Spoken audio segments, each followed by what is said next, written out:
Greetings, gentlemen. This story is truly crazy, and why it is crazy, you will know when you listen to it to the end. The hero of the story finds out by accident that his wife and her AP are preparing an insidious plan against him. But what will he do to stop them? Let's find out. Let's go. According to Jacob Morisi, someone who destroys the love that means everything to you is not a good person. It is even more destructive if this person is your spouse, the one who should love you more than anyone else and know you thoroughly. She saw you in your weakest state and became a part of your being. The connection between all-encompassing love and cancer is very deep. Jacob realized that there are different kinds of love and compared them to cancer. Some of them are benign, and others are malignant. His wife belonged to the latter category, and like cancer, she had to be removed from his life. Jacob was confident in his ability to do this, believing that even she would understand and accept the way he planned to get rid of her. Looking out the window at the colorful garden of their English cottage, Jacob realized that this was the perfect end to their tumultuous relationship. The garden, to which she devoted hours creating and cultivating it, which she cherished more than all the others, was her pride and joy. And yet, she let him go. It was like coming home to her. Jacob considered it a poetic feeling that did not leave him while he was looking at an empty canvas with a brush in his hands. He was waiting for the right moment, experiencing an indescribable feeling. It was thirst, longing, a feeling that made his fingertips tingle and his stomach flutter, the desire that resonated in his soul and the need that bubbled in his gut.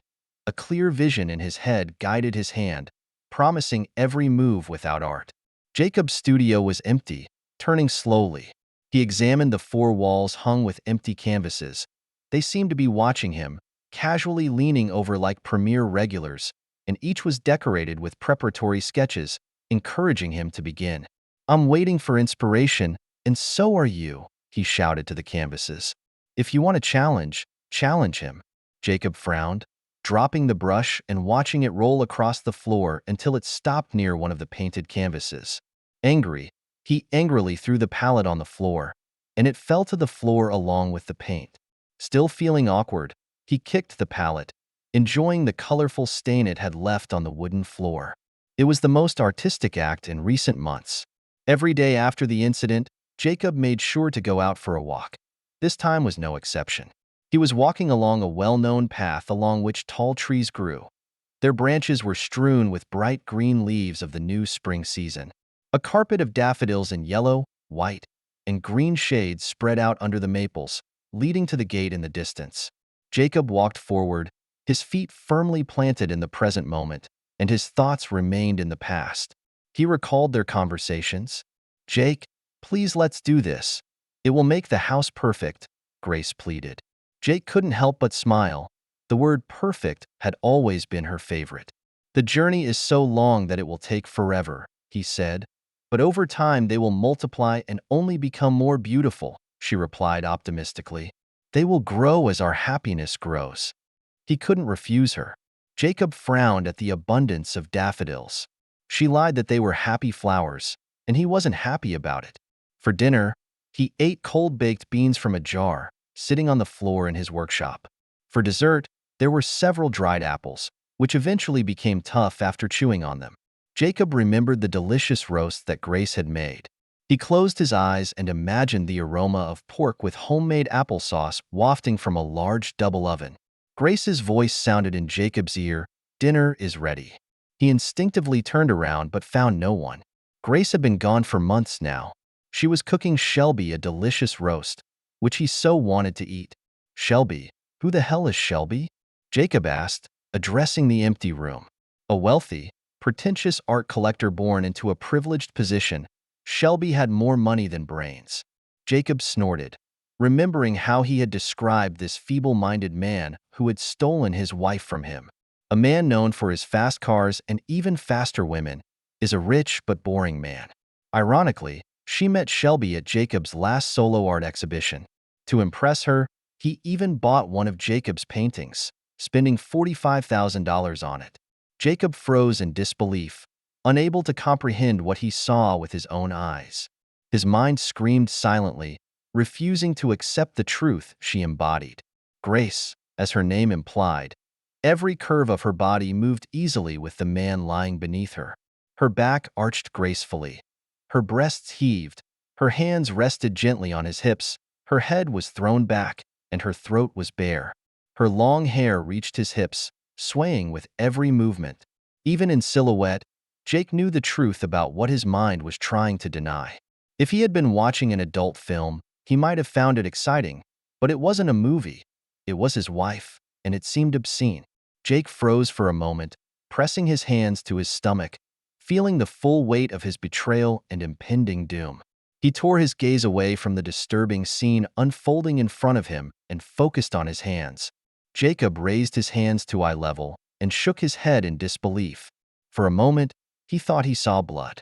His hand reached for the half-empty bottle and, without hesitation, he squeezed the neck tightly. His lips obediently parted to accept and close around the wet hole. His throat resisted, but his stomach gladly accepted the scalding liquid. Jacob carefully placed the open bottle on the ground and moved it a short distance away. Then he lay back down, turning on his side and curling up into a ball. The studio floor seemed like the most suitable place to relax. The phone buzzed in Jacob's head. The ringing of his cell phone made him groan, both from the noise and from the realization that someone was calling him. Why did he choose this annoying tune? All he wanted was to fall asleep again, to sink into peaceful oblivion. He had no desire to talk to anyone. Not today, not ever. The call didn't stop, getting louder and more annoying. With a grunt, Jacob rolled onto his back and grabbed his work pants. Glancing at the screen, he saw that it was 2 o'clock in the afternoon. How did the day fly by so quickly? Annoyed, he answered the phone, muttering a curt hello into the receiver. Jesus, Jake, can't you answer the phone properly? I can be a potential buyer, the agent scolded him. Jacob felt a surge of irritation at her tone. My name is Jacob. What do you need? I'm busy. Yes, but it doesn't matter. Hopefully, being busy means that you're going to confirm that your show is still on this summer. Jacob sighed and sat down, staring at the blank canvases on the wall in front of him. Everything is going smoothly and according to plan. This is one of my best works. Let me know when I can appoint a photographer to start shooting them for the exhibition. Jacob passed out, but when he woke up and saw the bottle, he thought about returning to oblivion. Just as he was reaching for the bottle, he was interrupted by the sound of his phone. Grace's name appeared on the screen. He hesitated but eventually answered the phone, unable to give up old habits. Jake's hesitation in her voice further inflamed Jacob's anger. It was all a lie. He squeezed his eyes shut and rubbed his temples. What do you need, Grace? He snapped. He heard her trembling sigh. Are you okay? Do you take care of yourself? What's the matter? She asked with obvious concern. You don't sound good. Are you drinking too much? Jacob replied mockingly. What the hell do you care, Great Grace? He continued. Grace hesitated before admitting, I care, Jake. I had a feeling that you needed me, and I called. Jacob saw through her mask. He knew that her concern was not sincere. Aren't you the holy figure of unfaithful wives, pretending to care about the poor guy you offended? He replied. Jake, you have to stop verbally attacking me, she begged. You have to forget about what happened. We broke up long before I met Shelby. Jacob raised an eyebrow. Really? And it didn't occur to you to tell me about it? He asked. It's funny that you didn't mind continuing to live at my expense, sharing my bed and making love while we were, as you so delicately put it, breaking up. I didn't know how to tell you this news. I must say that your unique way of revealing the truth deserves praise, Grace continued. The fact that you were having an intimate relationship with another man was a clear sign of what stage our relationship was at. Jake thought about it, remembering.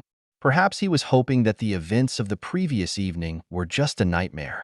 Unfortunately, this was not the case. She was lying on the bed in their Sydney apartment, kneeling face down and back up. Grace's hair swayed to the beat and then stopped abruptly as she defiantly moved her hips. The man's voice became more assertive as he repeated, What do you want, Grace? You, she replied. The man replied rudely, That's what I thought. It's better to give my baby what she wants, and began to move with force. Jake, you're here. A voice interrupted her from her memories. Jacob, who had been silent before, finally spoke up. Yes, I'm still here. Trash, please stop being rude to me. I still care about you. I'm calling because I care. Jacob waved away her request, knowing full well that she was being insincere. How's Shelby? Grace hesitated. He's gone on business, she eventually responded. Jacob's tone turned vicious. You better take care, Grace. Maybe he's looking for someone else to seduce. Maybe he's tired of you, or vice versa. Are you bored? Do you want me to come and? Grace interrupted him. Stop it, Jake. I know you're just trying to hurt me. You're absolutely right. I'm a disgusting person. You deserve all these harsh words and even more. Jacob was breathing heavily, as if he had just run down the driveway and back. I understand you. I know you still have feelings for me, Jake. Jacob remained silent. What if I come to your place, cook a delicious dinner, and we discuss our divorce? Jacob burst into loud, cynical laughter. What are you up to, Grace? Are you going to poison me to take all my money? Isn't that enough for you, liar? Ripping out a man's heart is not enough for you. And Grace, I don't love you. I despise you. He heard her sharp sigh, and some part of his soul wanted to apologize and comfort her, like when their puppy was tragically hit by a truck because he didn't close the gate and her heart was breaking. But this feeling lasted only a moment before he remembered her harsh and sarcastic words as she dragged the suitcase to the car. You're a fool. I only married you because I knew you were going to be famous. She hissed. I need a man who can satisfy me, not some weakling who sees me as a fragile porcelain doll.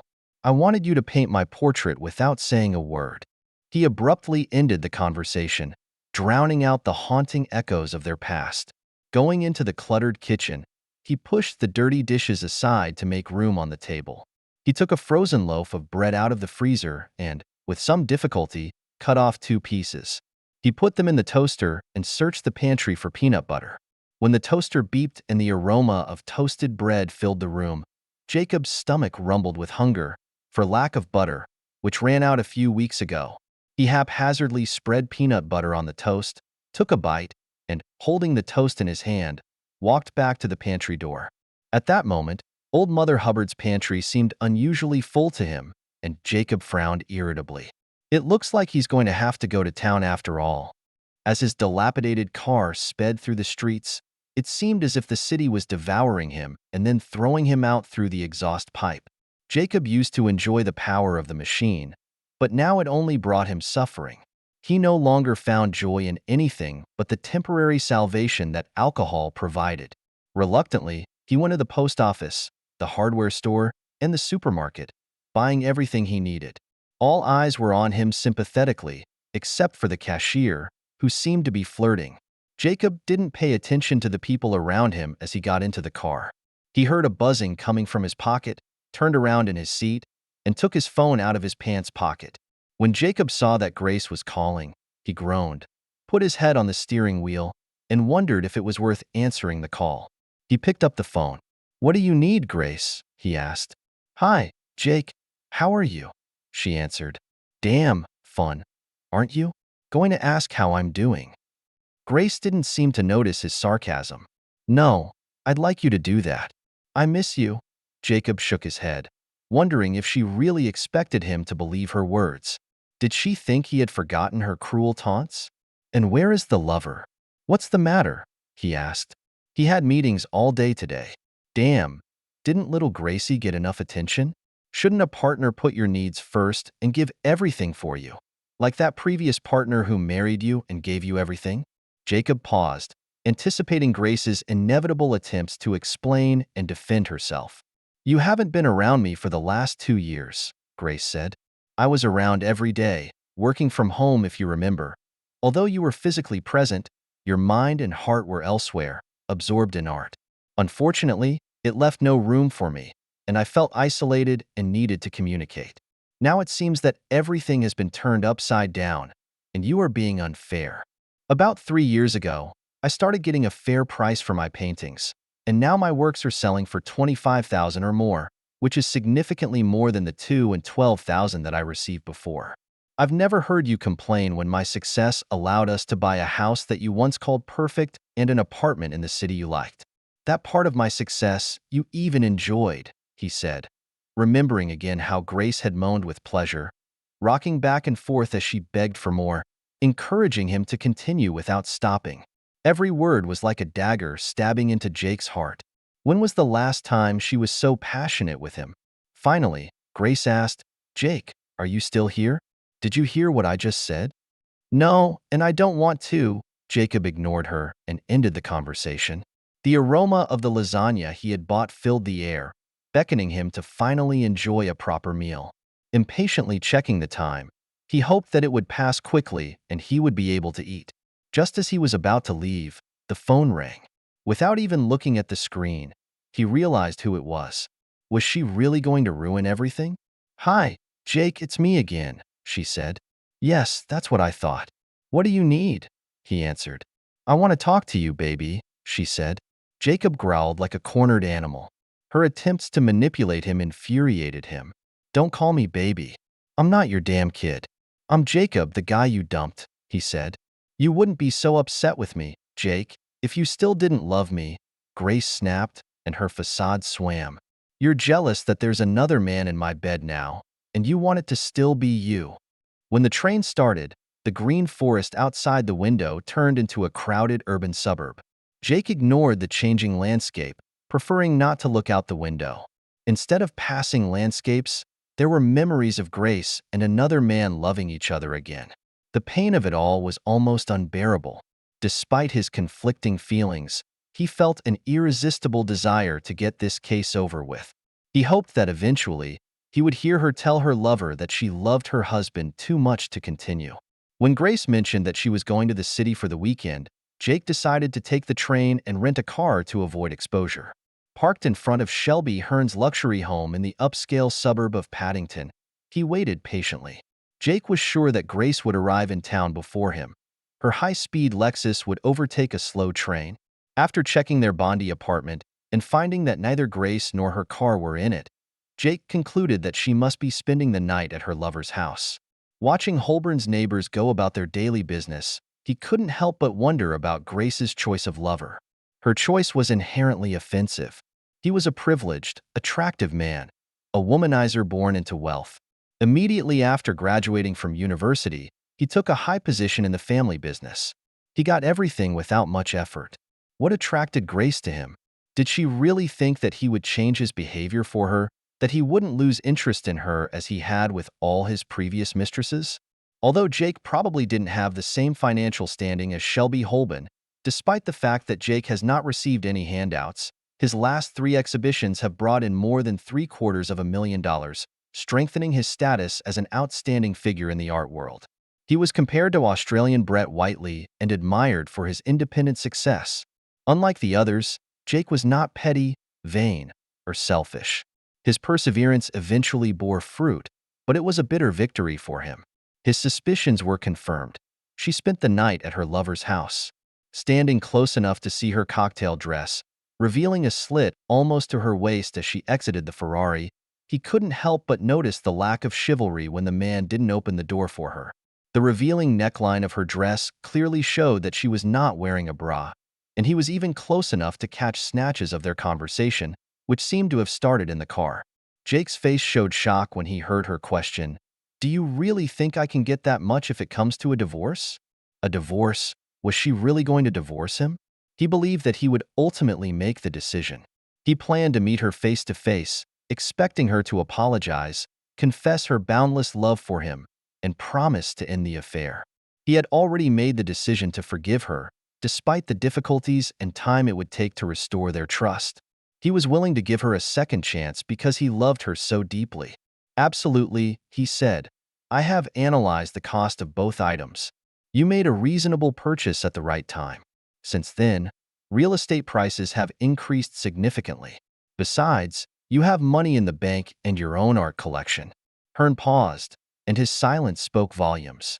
Then he grinned, and a sinister smile played on his lips. "I didn't even think about his works," he said. "They will cost even more when he is gone, and as his current wife, you will automatically inherit everything. But what if he doesn't hurt himself before the divorce is finalized? You will inherit his estate anyway, unless he changes his will.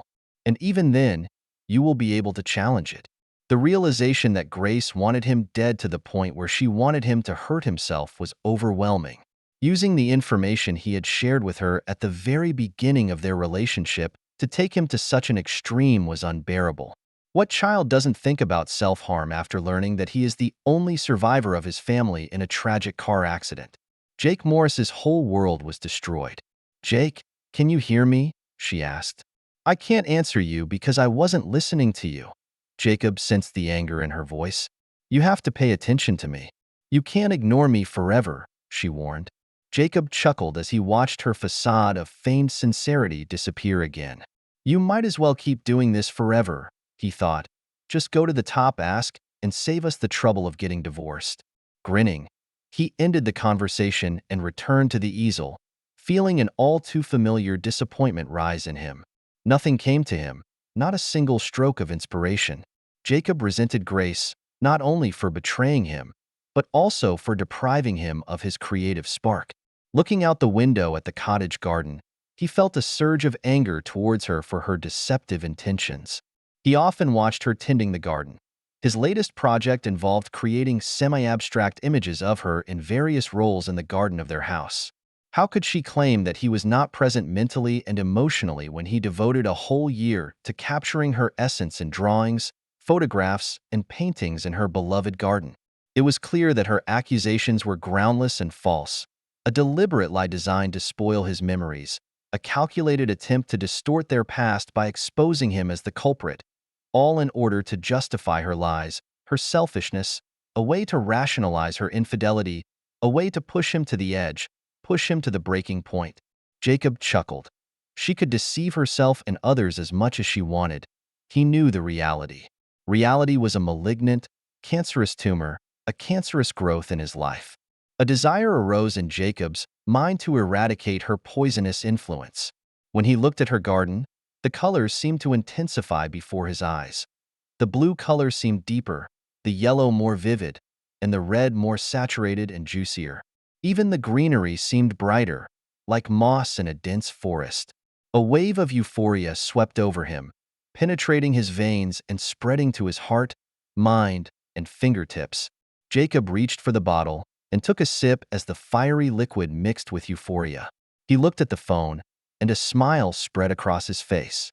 He received 6 messages and immediately realized who was calling, taking pleasure in thwarting her attempts to contact him. He secretly hoped that her composure was weakening as quickly as his own sanity. As a small reward for himself, he decided to go to the mailbox and pick up the mail. He decided not to read anything, but just to add to the huge pile cluttering his desktop. But, admitting that cleaning the mailbox took effort from him, he decided to relax at the dining room table, sipping coffee contentedly. He added alcohol to it and dialed the number to check the messages. A familiar voice greeted him at the other end. "Hi, Jake. It's me. Please call me back. Baby, I'm worried about you." Jacob rolled his eyes. Who was she thinking of fooling with her sweet words? Certainly not him. When the next message played, Jacob listened to her begging him to call her back. "Back, Jake, it's me again. I know you're here. Please stop ignoring my calls. I need to talk to you. Call me back as soon as you receive this message." He smiled at the irritation in her voice. Grace was not a patient person, and Jacob was well aware of how much she disliked being ignored.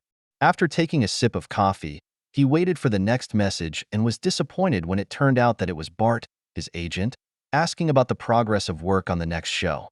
Jacob frowned, realizing that he would have to call Bart back and calm him down. Bart had a habit of surprising people with his unexpected visits, and it definitely didn't bode well. After taking another sip of coffee, Jacob sighed and started listening to the following messages. "Jake, you brainless jerk, you better call me back, or you'll regret it." Grace's voice sounded angry and upset when she left a voice message for him. Jacob couldn't help but chuckle at her disappointment. Who did she call a brainless jerk? He always opened doors for her, did not forget to bring home her favorite chocolates when he traveled, and made her coffee every morning. She sipped it leisurely in bed because she didn't like mornings. Did the handsome Shelby do all this? Jacob doubted it very much. Most likely, He was busy imitating his elders and planning how to spend his huge fortune without caring about these simple gestures. He definitely never opened the car doors for her and liked to call her a woman. Jacob just shrugged his shoulders. Perhaps she liked being treated like a disposable item. Perhaps that was his mistake, showering her with affection and respect. He didn't seem to change anything. The fifth message was a return to overly sweet words with sincere apologies and requests to call. It felt like an Oscar-worthy performance. After receiving the last message, Jacob felt a surge of excitement and eagerly pressed the button to listen to it again. Closing his eyes, he leaned back in his chair, enjoying the feeling of triumph. "That's it, Jake. I'm tired of waiting. No one will be able to avoid me anymore. I'm heading to the house, and you better be there," she announced. Jacob saved the message, then poured himself another cup of coffee and went to his studio. Looking out the window, he listened to Grace's last words on the phone, and a smile spread across his face as he admired her beautiful garden in the cottage. "She's coming home soon," he told the flowers. He heard the sound of an approaching car before it came into view, and it made him smile. He quickly jumped out of the back door and walked around the side of the house, grabbing a weapon he knew she would like. He found the secret entrance to the garden, following a narrow zigzag path artfully camouflaged. He carefully made his way to the grassy center where she had set up a low stone bench. Grace's secret garden was a haven for solitude, a place for contemplation, reading, and daydreaming. Jacob crouched there, hidden behind a lush wall of bushes, and admired Grace's artful design. A large hill in the garden gradually rose up, with various flowers growing in tiers on it, demonstrating the variety of flowering. Grace explained that this layout allows you to grow many varieties, and each of them looks great. From Jacob's point of view, the garden seemed impenetrable, a hidden oasis of beauty and tranquility.